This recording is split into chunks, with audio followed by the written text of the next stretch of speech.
পবিত্র রমজানুল মুবারক। আজকে এখানে অনেক অতিথিবৃন্দ এসেছেন, যার মধ্যে এখানে 3 জন অতিথি আছেন যাদের নাম না বললে হয় না।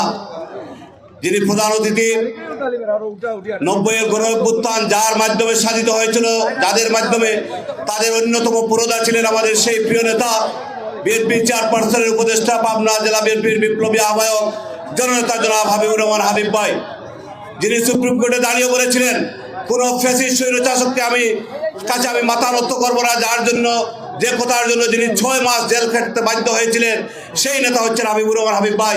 আমি তার শতব্যস্ততা সত্ত্বেও আজকের এই গোলাপগঞ্জ বিয়ানীবাজারবাসীর এখানে আসার জন্য আমি তাকে আন্তরিক ধন্যবাদ এবং কৃতজ্ঞতা জানাচ্ছি। উপস্থিত আছেন আমাদের ডাক্তার শাহাদাত হাসান জীবন ভাই, আমন্ত্রিত অতিথি হিসাবে, যিনি সিলেট বিভাগ বিএনপিকে একটি শক্তিশালী স্তম্ভের উপর দাঁড় করিয়েছিলেন। এখন তিনি জেলা কেন্দ্রীয় বিএনপির চেয়ারপারসনের উপদেষ্টা হিসাবে দায়িত্ব পালন করছেন। আমার অত্যন্ত প্রিয় বড় ভাই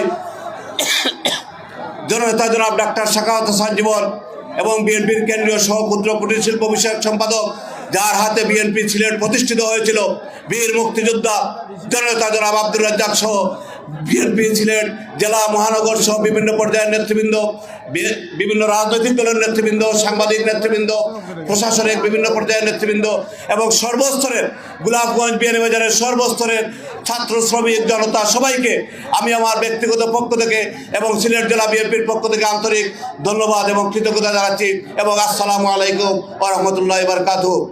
আমি স্মরণ করছি বিগত ফ্যাসিস্ট বিরোধী আন্দোলনে এই গোলাপগঞ্জ বিয়ানীবাজারে প্রায় 12 জন মানুষ শহীদ হয়েছে, এই গোলাপগঞ্জে 7 জন মানুষ শহীদ হয়েছে, বিয়ানীবাজারে 5 জন মানুষ শহীদ হয়েছে। আমরা তাদের রুহের মাগফিরাত কামনা করছি, যারা আহত হয়েছেন অসুস্থ অবস্থায় আছেন তাদের সুচিকিৎসা এবং তাদের সুস্বাস্থ্য কামনা করছি। প্রিয় ভাইরা, আমি আমার প্রিয় নেতৃবৃন্দ, এখানে হাবিব ভাই, জীবন ভাই আছেন, রাজ্জাক ভাই আছেন, তাদের উদ্দেশ্যে বলতে চাই এই গোলাপগঞ্জ বিয়ানীবাজারবাসী বিগত ফ্যাসিস্ট আমলে অত্যন্ত নির্যাতিত নিপীড়িত হয়েছে।